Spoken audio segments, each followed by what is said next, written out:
Biografi B.J. Habibie, seperti apa kisah inspiratif dari Bapak Teknologi Indonesia ini? Nama lengkapnya adalah Prof. Dr. H.C. Ing. Dr. S.C. Mul. Baharudin Jusuf Habibie. Ia dilahirkan di Parepare, Sulawesi Selatan, pada tanggal 25 Juni tahun 1936.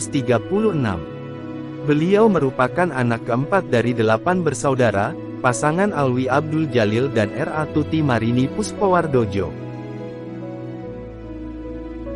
Habibie yang menikah dengan Hasri Ainun pada tanggal 12 Mei tahun 1962 ini, dikaruniai 2 orang putra yaitu Ilham Akbar dan Tarek Kemal.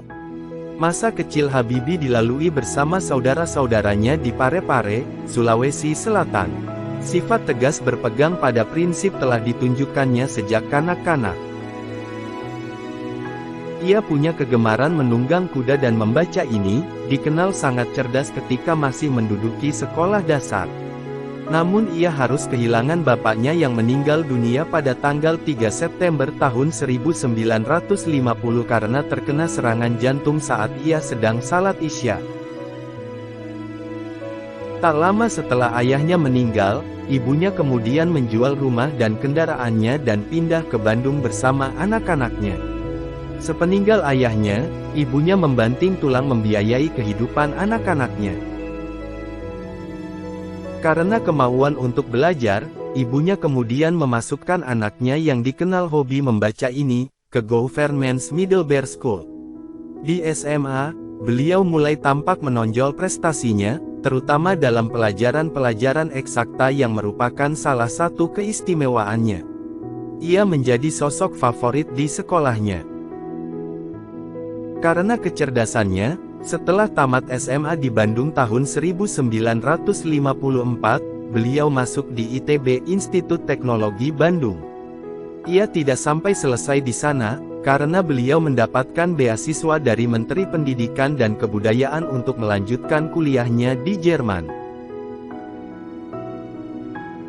Karena mengingat pesan Bung Karno, tentang pentingnya penguasaan teknologi yang berwawasan nasional, yakni teknologi maritim dan teknologi dirgantara, dikala Indonesia pada waktu itu masih berkembang. Pada waktu itu, pemerintah Indonesia di bawah Soekarno gencar membiayai ratusan siswa cerdas Indonesia, untuk bersekolah di luar negeri menimba ilmu di sana. Ia adalah rombongan kedua di antara ratusan pelajar SMA yang secara khusus dikirim ke berbagai negara. Dalam profil Habibie, diketahui bahwa ia kemudian memilih jurusan teknik penerbangan dengan spesialisasi konstruksi pesawat terbang di Rhein-Westfalen Aachen Technische Hochschule RWTH. Pendidikan yang ditempuh Habibie di luar negeri, bukanlah pendidikan kursus kilat, tapi sekolah bertahun-tahun sambil bekerja praktek. Sejak awal, Habibie hanya tertarik dengan how to build commercial aircraft bagi rakyat Indonesia, yang menjadi ide Soekarno ketika itu.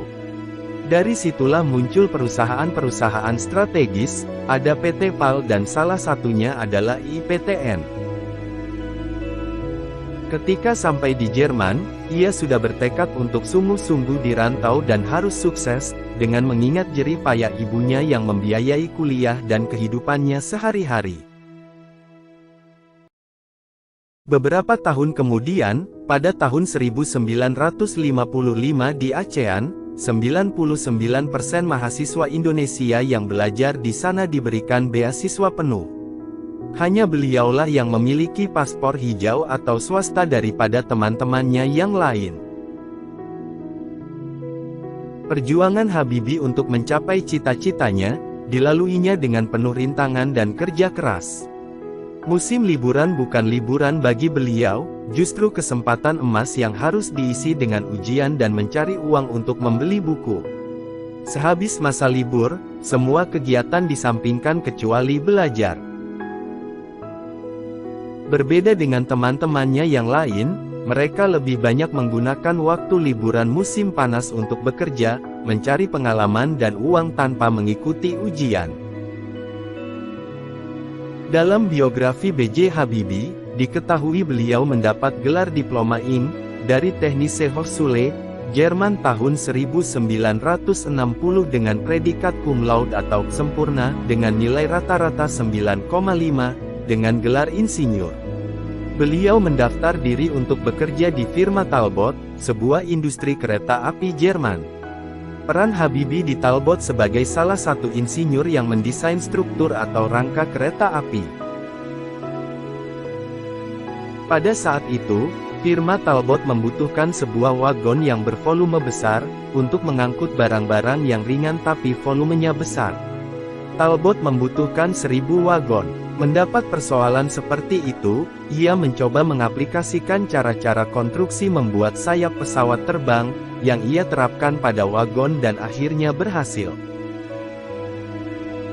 Setelah itu, beliau kemudian melanjutkan studinya untuk gelar doktor, di Technische Hochschule der Fakultät für Maschinenwesen Aachen. Dan kemudian menikah pada tahun 1962 dengan Hasri Ainun di Indonesia. Setelah itu, istrinya kemudian ia boyong ke Jerman. Di sana hidupnya semakin keras. Di pagi-pagi sekali, ia terkadang harus berjalan kaki cepat ke tempat kerjanya yang jauh, untuk menghemat kebutuhan hidupnya, kemudian pulang pada malam hari dan belajar untuk kuliahnya.